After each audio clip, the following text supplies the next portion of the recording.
안녕하세요. 사연을 부탁해입니다. 오늘의 사연을 소개하겠습니다. 저는 평범한 아줌마로 우리 가족의 기가 막힌 이야기를 해볼까 합니다. 우리 부부에게는 아들, 딸, 남매가 있습니다. 요즘은 결혼하는 것도 참 힘들다고 하던데 다행히 우리 아들, 딸은 둘 다 결혼해서 잘 살고 있습니다. 우선 아들은 내내 공부를 잘하더니 명문대를 나와서 대기업에 들어갔고 지금의 며느리를 그곳에서 만나 나름 잘 살고 있어요.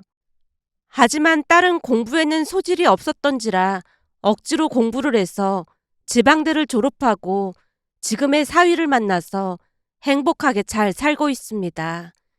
결혼 전 사위가 인사를 하고 돌아가자 며느리가 불만스레 입을 뗐어요.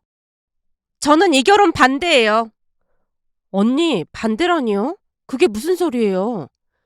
아무리 봐도 아가씨보다 나은 게 전혀 없잖아요. 무엇보다도 부유군에서 자랐다면서요. 근데 아가씨는 아무렇지도 않은 거예요?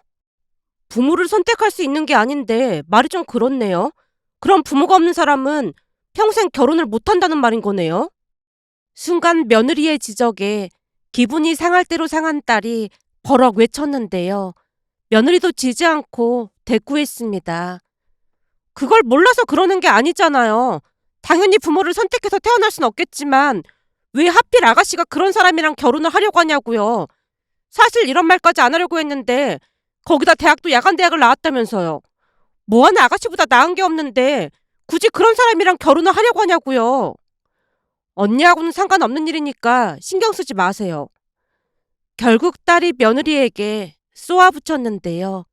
평소 며느리는 어른과 같이 차갑고 매우 직설적인 성격으로 명문대를 나온 고학력자였지만 배려심이 많이 부족하다 보니 저를 닮아 마음이 약한 딸과는 상극으로 만나기만 하면 으르렁거리기 일쑤였습니다. 제 딸이라 편을 드는 게 아니라 두 사람이 다투는 이유를 가만히 보면 항상 며느리가 시비 아닌 시비를 걸었어요. 우선 아들과 며느리는 서울에 살고 있는 반면에 딸은 집 근처에 있는 대학을 졸업한 뒤 중소기업에 들어가서 나름 열심히 일을 하고 있었는데요. 집에 내려올 때마다 며느리가 딸에게 잔소리를 했습니다. 어느 날은 딸이 방에서 영화를 보고 있었는데 며느리가 문을 벌컥 열고 들어가더니 비아냥거리듯 말했어요. 아가씨, 또 영화나 보고 있는 거예요? 그러니까 인생이 발전이 없는 거 아니겠어요? 언니, 제가 뭘 어쨌다고 멀쩡히 영화 보는 사람한테 시비를 걸고 그러세요? 이상한 소리 하지 말고 제 방에서 나가주세요. 아니, 아가씨가 너무 답답한 인생을 사니까 언니로서 조언을 해주고 싶어서 그런 거잖아요. 그래서 말인데 아가씨 한 달에 책은 몇 권이나 읽어요? 설마 한 권도 안 읽는 거 아니겠죠? 진짜 조용히 있고 싶으니까 좀 나가주실래요? 딸이 재차 경고하듯 말을 했지만 아랑곳하지 않고 며느리가 말을 이어갔습니다. 아가씨, 요즘 같은 시대에 지방대를 나왔으면 남들보다 더 노력을 하고 살아야 한다고 몇 번이나 말했잖아요. 그런데 아가씨처럼 삶에 안주하고 살면 나중에 후회한다니까요. 우리 회사 직원 대부분이 명문대를 나왔는데 그럼에도 불구하고 시간 날 때마다 자기 개발하면서 하루하루를 얼마나 치열하게 사는지 알기나 해요? 그러니까 아가씨도 책도 좀 읽고 그러란 말이에요. 언니가 모르나 본데 매달 5권 이상 책 읽고 있어요. 아가씨가 책을 읽는다고요? 무슨 책을 읽는데요? 며느리가 방을 쑥 훑어보더니 큰 소리로 비웃었습니다. 설마 이런 소설책을 읽으면서 책 읽는다는 소리를 했던 거예요? 마치 소설책은 책이 아니라는 듯이 말을 하네요. 당연하죠. 이런 소설책이나 읽고 있으니까 발전이 없는 거잖아요. 자기계발서나 경제 관련 서적은 하나도 없고 맨날 이런 쓰잘데기 없는 소설책만 읽고 있으니까 인생이 그 모양 그 꼴인 거잖아요. 저는 제 인생에 만족한다고 몇 번이나 말했잖아요. 아니, 그 작은 중소기업을 다니면서 만족한다는 게 말이나 되는 소리예요? 그건 그냥 자기 합리화를 하는 것뿐이라니까요. 그러니까 앞으로는 제발 정신 좀 차리고 사세요. 며느리가 감정이 격해진 채 딸을 나무랐습니다. 그 순간 딸의 분노가 폭발해버렸어요. 내 인생은 내가 알아서 살겠다는데 언니가 무슨 상관이에요? 왜 상관이 없어요? 내가 이런 말까지 안 하려고 했는데 사실 친정가족들한테 아가씨 얘기할 때마다 내 체면이 깎이는 그런 느낌이란 말이에요. 그러니까 제발 정신 좀 차리고 사세요. 적어도 다른 가족들한테 피해는 주지 말아야 할 거 아니에요. 딸과 며느리가 목소리를 높여 말다툼을 하고 있었기에 제가 뛰어들어가서 둘을 뜯어 말렸는데요. 독한 며느리와는 다르게 마음 약한 딸 눈에서 눈물이 쏟아지고 있었습니다. 그 순간에도 며느리가 딸을 나무랐고요. 아가씨, 무슨 일만 생기면 울어버리는 그 버릇도 당장 고쳐야 해요. 그게 다 자격지심 때문에 그런 거라니까요. 예, 그만해라. 그리고 우리 딸 일을 네가 왜 신경을 쓰는 거니? 어머님, 저도 신경 쓰고 싶지 않죠. 저렇게 사는 게 안타까워서 그러는 거잖아요. 네 눈에는 어떻게 보일지 모르겠지만 우리한테는 귀하디 귀한 세상에서 제일 예쁜 딸이니까 우리 딸한테 앞으로 상처 주는 말 하지 마라. 학벌 좀 안 좋다고 무슨 죄인 취급을 하고 있어. 네가 잘 모르는 것 같아서 말해주는 건데 명문대를 가는 인원보다 지방대를 가는 인원이 훨씬 많은 건 알고 있는 거니? 그럼 지방대 가는 사람들은 전부 문제가 있다는 거야? 딸이 눈물을 쏟고 있었기에 그날만큼은 저도 며느리에게 쓴소리를 했는데요. 평소에 잔소리 한번 하지 않던 제가 화까지 내면서 말을 하자 며느리가 한 발자국 뒤로 물러섰습니다. 그런 며느리에게 다시 쓴소리를 했습니다.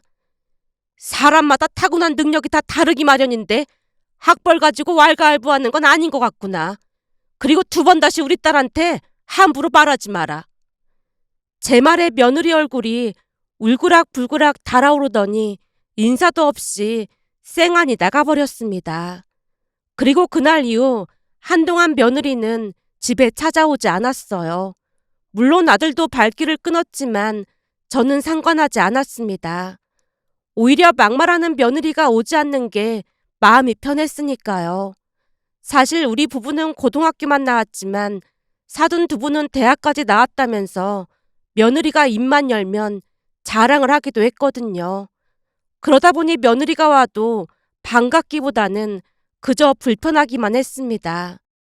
그렇게 아들 며느리는 한 2년 동안 집에 발길도 하지 않았는데요. 남편도 마음이 편하다며 오히려 좋아했을 정도였어요. 그러던 어느 날은 평소 친하게 지내던 친구들과 개모임을 하기 위해 한 짜장면 가게로 갔습니다. 그쯤에서 그 가게 사장이 바뀌었다고 했는데 사장이 서울에서 내려왔다고 했어요. 사실 그때까지도 반신반의했던 것이 그 짜장면 가게가 내내 장사가 되지 않아 파리만 날리고 있었거든요. 그런 짜장면 가게를 인수했다는 것 자체가 의아하긴 했지만 그날 가서 먹어보니 맛도 괜찮고 사장이란 사람이 인상도 좋은 편으로 그렇게나 친절할 수가 없었습니다. 그러다 보니 그곳 단골이 되었는데요. 인연이 되려고 했던 것인지 그 짜장면 가게 사장이 이상하게도 마음에 들었습니다. 결국 남편까지 대동해서 짜장면을 먹으러 가서는 이런저런 궁금한 것들을 물어봤어요. 근데 사장님이 서울에서 왔다고 하던데 어쩌다 여기까지 와서 짜장면 가게를 하고 있는 거예요? 당신은 뭘 그런 걸 물어보고 그래? 남편이 당황해서 어쩔 줄을 몰라 하고 있자 사장이 머쓱하게 뒷머리를 긁적이며 입을 뗐습니다. 아닙니다. 괜찮습니다. 사실 아주 오래전에 이 지역에서 살았습니다. 아, 그럼 여기가 고향인가 보구만. 어쩐지 아무 연고도 없는 이런 곳에 짜장면 가게를 할 리가 없지. 그럼 부모님도 이 지역 사람이겠네요. 부모님은 어디 사시는 거예요? 아, 사실 부모님은 오래전에 돌아가셨습니다. 그랬구만. 내가 괜한 걸 물어본 것 같네요. 미안합니다.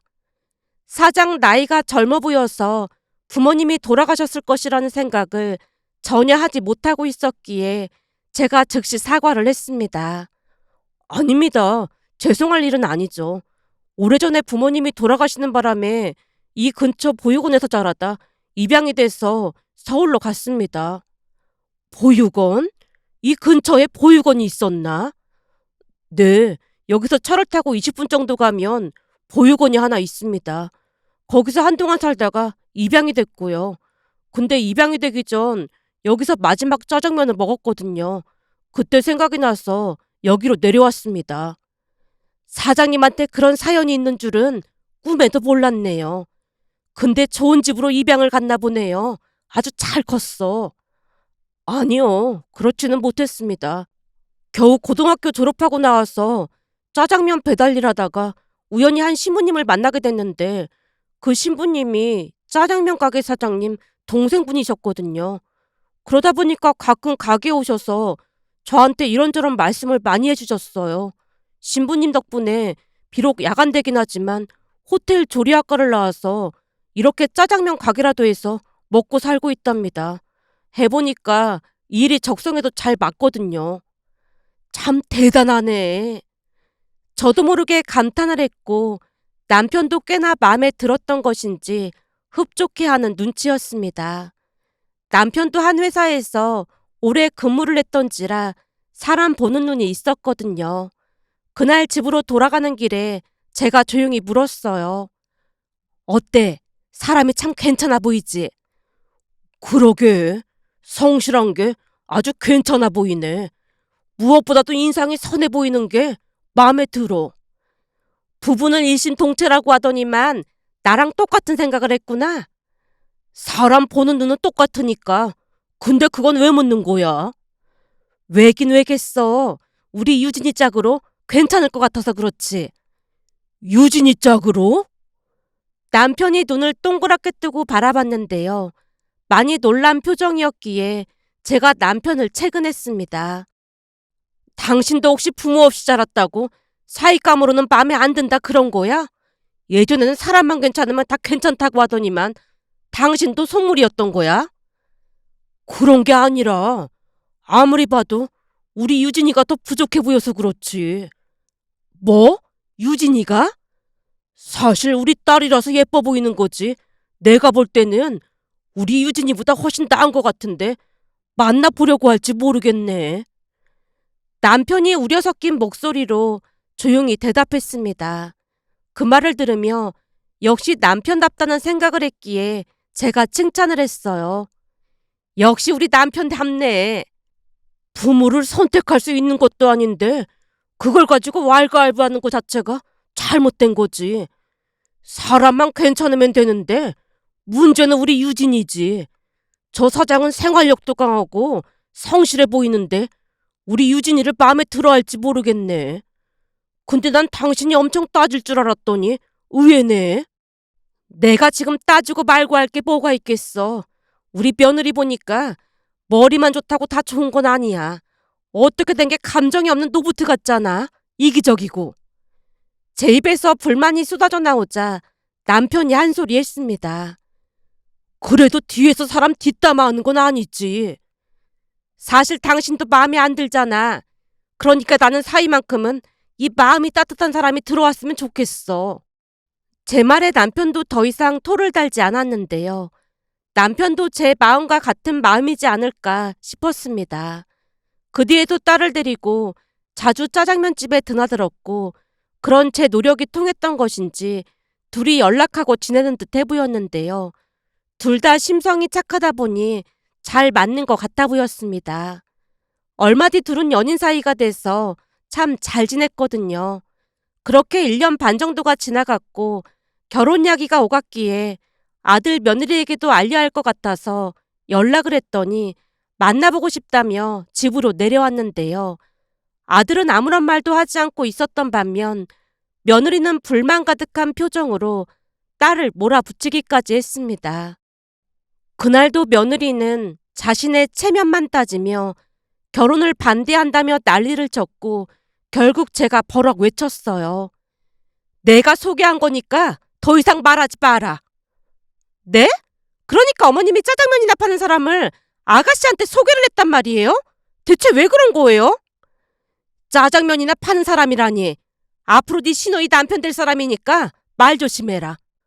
어머님, 지금도 아가씨 때문에 창피해 죽겠는데 굳이 그런 사람을 소개해 주신 이유가 뭐예요? 가만 보면 너는 말을 참 기분 나쁘게 하는 재주가 있어. 어쩜 그렇게 예의가 없을 수 있는 거니? 그러게 왜 그런 사람을 소개해줘서 사람 난처하게 만드시냐고요. 지금도 아가씨 때문에 말도 잘 못하고 있는데 아가씨 결혼 상대자가 짜장면 파는 사람이라고 어떻게 말을 하겠어요. 진짜 창피해서 얼굴을 들고 다닐 수가 없어요. 며느리가 방방 뛰다시피 하자 아들이 며느리를 데리고 집을 나섰는데요. 집을 나서는 아들에게 결혼식에 올 필요 없다고 쏘아붙였습니다. 그렇게 딸과 사이는 결혼을 했고 그래도 양심은 있었던 것인지 며느리가 결혼식에 참석을 했는데요. 결혼식 내내 입이 대빨 나와 있었습니다.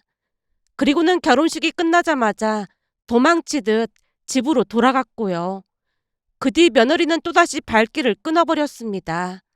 하지만 가족 모두 전혀 신경 쓰지도 않았습니다. 역시나 사위는 참 착하고 자상한 사람이었어요.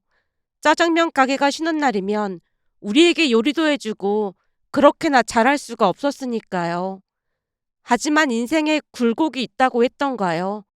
사위가 운영하는 짜장면 가게가 나름 입소문을 탈 무렵 하필 그 근처에 어마어마하게 큰 중국집이 생겼고 행사도 많이 하다 보니 사위네 짜장면 가게도 영향을 받을 수밖에 없었습니다. 어느 날은 친구가 걱정스레 물었어요. 니네 사위 가게 요즘 많이 힘들다고 하지? 그러게, 상도라는 게 있는 건데 저렇게 가까이에 개업하면 어쩌라는 건지 모르겠다니까. 그래서 자영업자가 힘든 거 아니겠어. 그래도 니네 사이 음식 솜씨는 좋으니까 어떻게든 되지 않겠어. 그래도 걱정이 태산이야.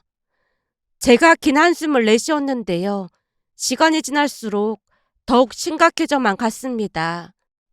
그러던 중 가게가 힘들다는 소리를 며느리도 들었던 모양인지 내내 발길도 하지 않던 아들 며느리가 내려왔고 며느리가 대놓고 지적질을 했습니다. 어머님, 그렇게 제가 뭐라고 했어요. 아가씨 절대 결혼시키면 안 된다고 했잖아요. 들어보니 짜장면 가게 망하기 직전이라고 하던데 이제 어떡하실 참이에요. 어떡하긴 뭘 어떡해. 아까도 가서 보니까 파리만 날리고 있던데 무슨 수를 써야 할 거 아니에요. 니들 혹시 사이한테 뭐라고 한 거니? 뭐라고 한 게 아니라 가게 문을 닫는 게 맞다고 했더니 아가씨가 눈을 치켜뜨고 상관하지 말라고 하더라니까요. 그렇잖아도 힘든 김서방한테 왜 그런 얘기를 하고 난리야. 아니 갑자기 내려와서 왜 사달을 만드냐고. 사달이 아니고 걱정이 되니까 그런 거잖아요. 니들이 걱정할 게 뭐가 있어. 뭐가 있긴요. 이러다가 혹시나 우리한테 돈을 달라고 한다든지 그러면 우리도 난감할 수밖에 없잖아요. 그런 일 없을 테니까 걱정하지 마라. 그리고 혹시나 어머님 아버님이 가지고 계신 돈으로 도와주시면 절대 안 돼요. 그러다 보면 결국 우리가 고스란히 피해를 보는 거잖아요. 역시나 그날도 며느리가 염장을 질러댔는데요. 어찌나 기분 나쁘게 말을 하던지 제가 버럭했습니다. 니들한테 무슨 피해가 간다고 그래? 뻔할 뻔자 아니겠어요? 그렇게 아가씨한테 돈 퍼주다가 나중에 돈 떨어지면 우리한테 도와달라고 하실 거잖아요. 그러니까 지금이라도 짜장면 가게 문 닫으라고 하세요. 들어보니까 호텔 조리학과 나왔다고 하던데 그 근처에 새로 생긴 중국집? 거기 가서 일하면 오히려 낫지 않겠어요? 암튼 절대로 어머님 아버님 돈 주시면 안 돼요. 넌 정말 이 사람이 어쩜 그럴 수가 있니? 니들한테 돈 달라고 안 할 테니까 걱정하지 마라. 어머님 아버님 두 분이 아프시고 돈 없으면 우리가 모른 척 할 수가 없잖아요. 그러니까 절대 도와주시면 안 돼요. 글쎄 니들 도움 안 받을 테니까 그만 올라가 봐. 그렇잖아도 속 시끄러워 죽겠는데 뭐하러 찾아와서 사람을 피곤하게 해. 제가 아들 며느리를 내쫓았는데요. 며느리가 그 난리를 피우는 동안에도 입을 꾹 다물고 있는 아들 때문에 더욱 분통이 터졌습니다. 아들 며느리를 내쫓은 뒤 사인의 짜장면 가게로 갔는데요. 역시나 그날도 파리만 날리고 있었고 사이가 울상을 짓고 있었습니다. 왜 그렇게 울상을 하고 있어? 하필 저렇게 가까이 생기다 보니까 피해가 이만저만이 아니에요. 저 중국집이 맛도 아주 좋은 모양이야. 그리고 무슨 행사 같은 것도 많이 해서 음식값도 저렴하고 말이야. 그래서 말인데 이참에 그냥 가게를 접는 게 어떨까 싶은데 말이야. 자네 정도 음식 솜씨면 뭐래도 먹고 살 수 있지 않겠어? 제가 넌지시 말을 꺼냈는데요. 사위가 혼비백산한 표정으로 대답했습니다. 장모님, 그건 안 될 것 같습니다. 우선 많이 힘드니까 일 끝나고 배달 아르바이트라도 해보겠습니다. 장사하기도 힘든데 그럼 너무 힘들어서 안 되지. 아닙니다. 그렇게라도 해야 할 것 같아요. 저기, 혹시나 가게 문을 닫으면 안 되는 이유라도 있는 건가? 네? 그건 왜 물으시는 거예요? 아니, 굳이 이런 상황에서도 가게 문을 안 닫는다고 하는 게 무슨 이유라도 있는 건가 싶어서 말이야. 이건 누가 보더라도 닫는 게 맞는 상황이잖나. 생각해보게. 자네 오늘 짜장면 몇 그릇 팔았어? 2테이블 받았습니다. 거봐. 지금 며칠째 그러고 있잖아. 거기다 내가 볼 때는 앞으로 더 심해질 것 같거든. 아무래도 그렇긴 하겠죠. 그렇지. 사실은 유진이도 걱정이 이만저만이 아니야. 지금 장사가 안 되는 게 문제가 아니라 전기세부터 이것저것 그동안 나가던 거는 그대로 나가고 있잖나. 내가 듣기로는 유진이 월급으로 메꾸고 있다고 하던데 언제까지나 그럴 순 없는 거잖아.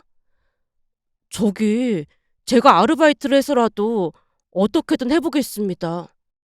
그러니까 대체 왜 가게 문을 못 닫겠다고 하는 거냐고. 들어보니 유진이도 가게 문 닫으라고 한바탕 한 모양이던데 자네가 절대로 가게 문 못 닫는다고 했다며. 그러는 이유가 있을 거 아니야. 사실은 그동안 말씀 못 드린 부분이 있습니다. 말 못한 거라니? 뭔데 그래? 그게 사실은 전에 제가 이 짜장면 가게에서 마지막으로 짜장면을 먹었다고 말씀드렸던 거 기억나세요?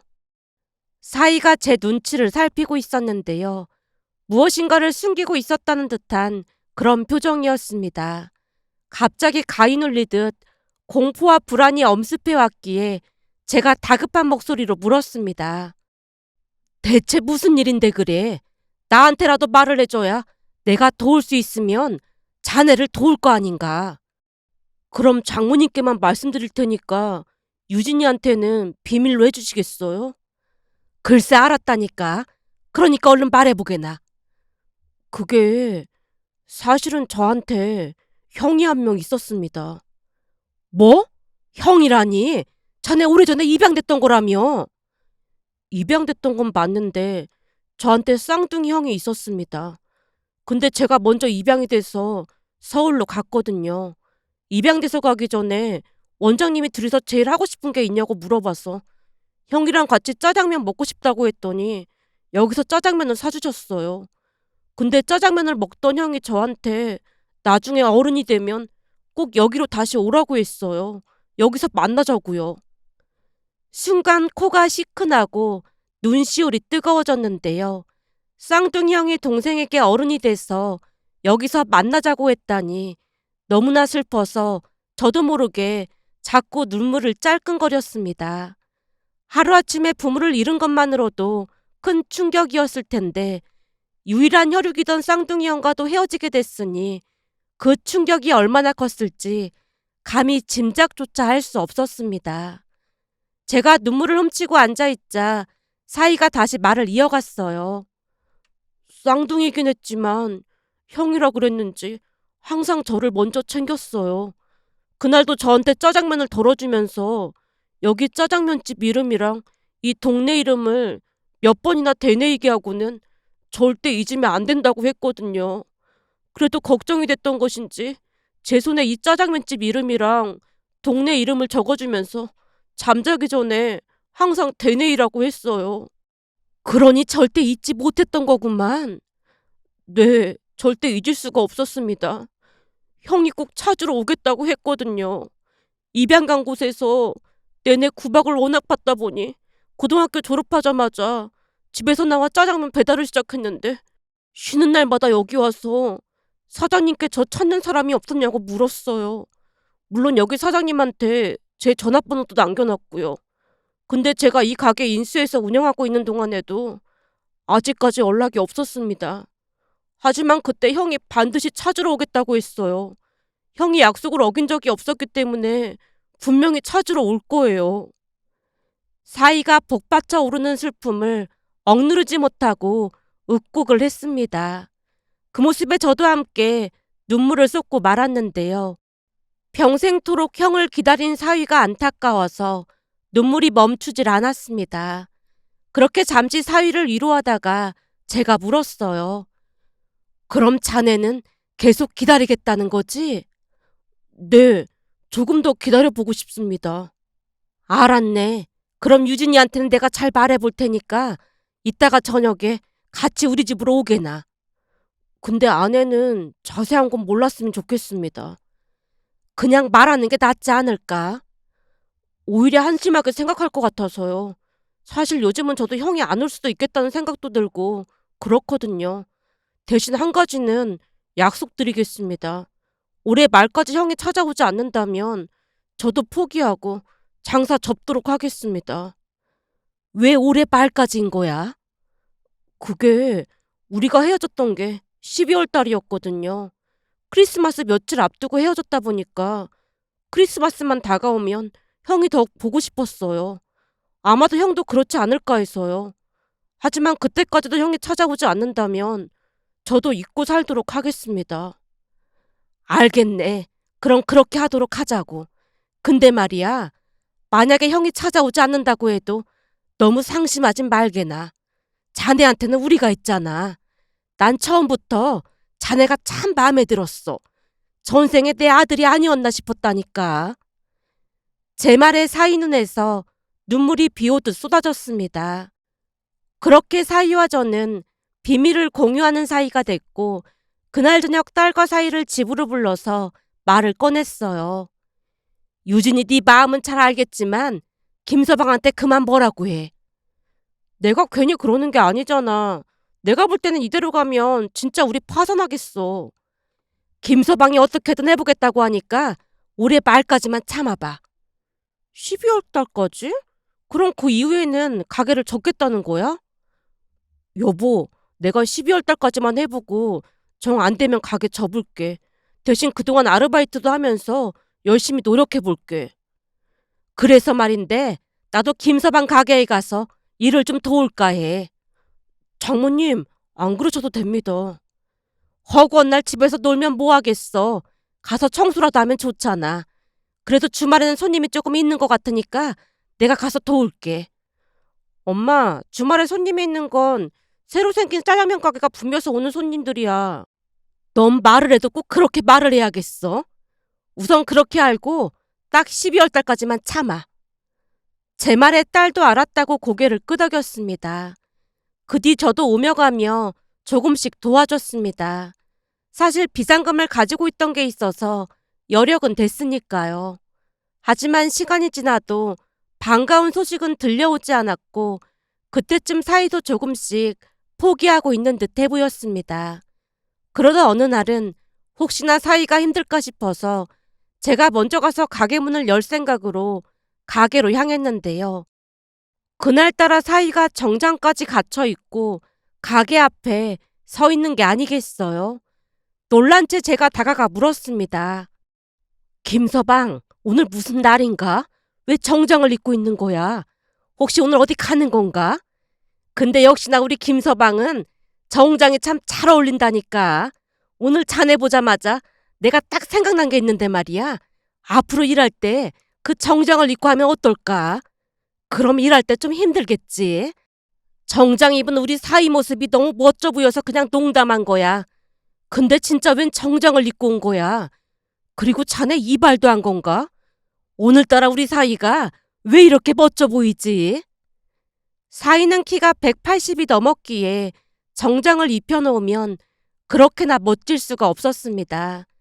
그날 정장을 빼입고 온 모습에 제가 호들갑스럽게 말을 하고 있었는데요. 제가 말을 하는 내내 사위가 아무 말도 하지 않고 저만 빤히 바라봤습니다. 결국 제가 다시 물었어요. 김서방, 자네 왜 그래? 혹시 무슨 일 있는 건가? 저기, 혹시 우리 민수를 아시나요? 이 사람이 무슨 말을 하는 거야? 민수는 자네 아닌가? 자네 설마 다 놀리는 건가? 민수를 아시는군요. 김서방이라고 하시는 거 보니까 제 동생 민수 장모님이신가요? 이 사람아, 동생이라니. 그게 무슨 소리야? 제가 눈을 동그랗게 뜨고 사위를 살펴보고 있었는데요. 가만히 뜯어보니 어딘지 모르게 낯설게 느껴졌다고 해야 할까요? 결국 제가 어리둥절한 표정으로 물었습니다. 설마 우리 민수 형님 되시나요? 그런 거죠? 네, 제가 민수 형 되는 사람입니다. 세상에나, 진짜로 형님이 오셨네. 우리 사이가 얼마나 기다렸는지 몰라요. 근데 어쩜 이렇게 똑같이 생길 수가 있어 그래? 아무리 쌍둥이라고 해도 너무 똑같네. 나는 민수 장모 되는 사람입니다. 어찌나 놀랐던지 감격이 극하여 아무 말이나 주절거리고 있었는데요. 순간 사위의 형님, 그러니까 사돈총각이 그 자리에 털썩 주저앉는 게 아니겠어요? 그동안 제 동생 잘 보살펴 주셔서 정말 감사합니다. 보살피긴 누가 보살폈다고 그래요. 착한 사위 만나서 우리가 덕보고 살고 있는걸요. 그러니까 얼른 일어나세요. 한국은 핏줄을 우선시하는 사회라 보육원에서 자랐다고 하면 여기저기서 차별한다고 들었습니다. 그런 제 동생 걷어주셔서 정말 감사합니다. 그렇게 사돈총각을 데리고 짜장면 가게로 들어가서 사위에게 전화를 했더니 사위가 쏜살같이 가게로 뛰어왔고 한동안 둘이 부둥켜 안고 펑펑 눈물을 쏟았습니다. 그렇게 알게 됐는데 사돈총각은 미국으로 입양이 돼서 그곳에서 자랐다고 했어요. 미국으로 입양이 됐다는 말에 제가 놀란 채 물었습니다. 근데 내가 듣기로는 미국으로 입양을 가면 한국말을 잊는다고 하던데 참 잘하네요. 아, 그게 어머니가 한국 분이세요. 어머니도 미국으로 입양돼서 가셨는데 좋은 부모님을 만나서 잘 자랐다고 하셨거든요. 그러다 보니 결혼 후 저를 입양하셨습니다. 입양 가자마자 동생을 꼭 찾아야 한다고 했더니 어머니가 한국어를 잊지 않도록 도와주셨어요. 조금 서툴긴 해도 어머니도 한국어를 할 줄 아셨거든요. 어머니 덕분에 한국어를 잊지 않을 수 있었습니다. 참 고마우신 분들이네. 어찌나 고맙던지 저도 모르게 그 말이 새어나오고 말았는데요. 사돈총각이 다시 입을 뗐습니다. 제 동생 잘 챙겨주셔서 정말 감사합니다. 난 한 게 아무것도 없다니까요. 아까 처음 뵀을 때 제 동생한테 말씀하시는 거 보면서 사이가 참 좋구나 싶었습니다. 그동안 제 동생한테 주셨던 은혜 다 갚도록 하겠습니다. 사돈총각이 몇 번이나 고맙다는 말을 했고 잠시 후 함께 식사까지 했는데요. 알고 보니 좋은 양부모님을 만나서 미국에서 참 잘 자랐다고 했습니다. 대학도 좋은 대학을 나와서 그곳에서 외식 사업을 시작했고 성공해서 동생을 찾아 한국으로 왔다고 했는데 정말 좋은 양부모님을 만난 것인지 단 한 번도 차별받은 적이 없었다네요. 미국에서 사는 내내 동생과 마지막으로 먹었던 짜장면을 잊지 않고 살았다는 말에 뜨거운 눈물이 와락 쏟아졌습니다. 그리고 그게 계기가 돼서 음식에 많은 관심을 갖게 됐고 그러다 보니 사업까지 하게 됐다고 했어요. 그때 동생과 마지막으로 먹었던 짜장면 맛을 잊을 수가 없었습니다. 그때 당시 보육원이 아니라 짜장면집에서 만나자고 했던 이유도 그렇게 당부하면 어린 마음에 동생도 나처럼 절대 잊지 않을 것이라는 생각을 했던 것 같습니다. 그런데 오늘 와서 보니까 제가 큰 실수를 했다는 걸 알았습니다. 동생은 오지도 않는 저를 내내 기다렸을 테니까요. 하루하루 얼마나 힘들었을까 생각하니 눈물만 날 뿐입니다. 사돈총각이 흐르는 눈물을 연방 손등으로 훔치고 있었습니다. 동갑내기 형이었지만 사이보다 더 어른스럽다는 생각을 했는데요. 형이라는 굴레가 평생 그를 따라다녔다는 것을 알 수 있었습니다. 그렇게 사돈총각은 못다한 이야기를 나누며 행복한 시간을 보내다 미국으로 돌아갔는데요. 얼마 뒤 우리 딸과 사위를 미국으로 불렀어요. 그곳에서 사위는 공부를 하면서 형이 하고 있는 외식 사업을 도우면서 배우고 있답니다. 학교 다닐 때 공부에는 소질이 없어 보였던 딸 또한 열심히 공부를 하고 있는데 그 모습이 참 신기하기만 했습니다. 얼마 전 사이가 미국으로 놀러 오라며 비행기표를 끊어줬는데요. 생전 단 한 번도 타본 적이 없는 퍼스트 클래스 비행기 좌석을 보며 남편과 많이 놀랄 수밖에 없었습니다.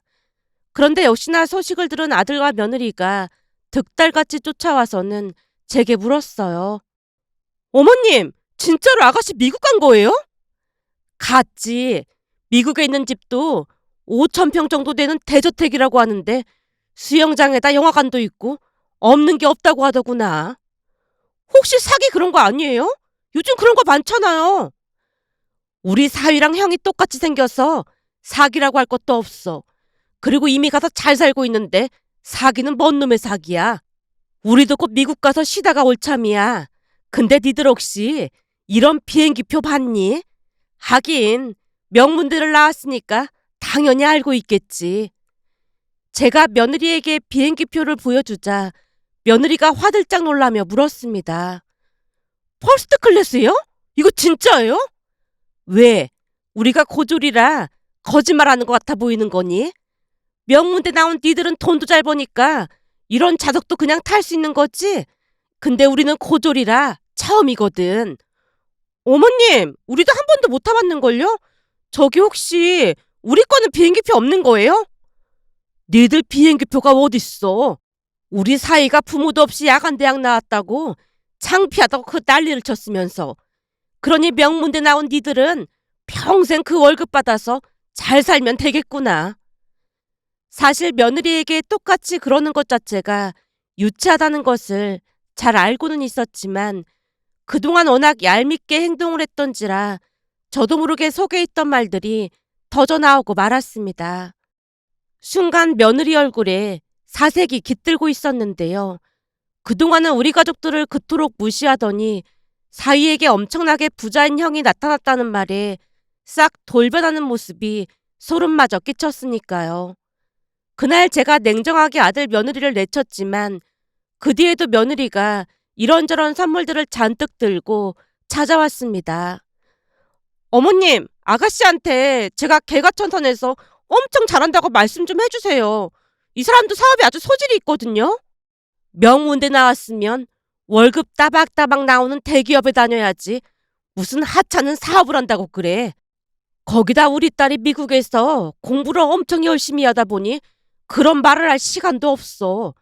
그러니까 앞으로도 예전처럼 서로 신경 끄고 살자꾸나. 제 말에 며느리가 빌다시피 했지만 냉정하게 뿌리쳐버렸습니다. 그 뒤 며느리가 크게 후회하며 콩고물이라도 떨어질까 싶어 가식적인 웃음을 흘리고 있지만 딸과 사위에게 절대 피해가 가지 않도록 할 생각입니다. 어제도 며느리가 찾아와서 제게 온갖 아부를 떨어대는 모습에 기가 막혀서 헛웃음이 새어나왔는데요. 며느리가 평소에 조금만 따뜻하게 배려를 했다면 얼마나 좋았을까 하는 씁쓸한 마음에 이렇게 글 남겨봅니다. 오늘의 사연은 여기까지였습니다. 즐겁게 보셨다면 구독, 좋아요 부탁드립니다. 고맙습니다.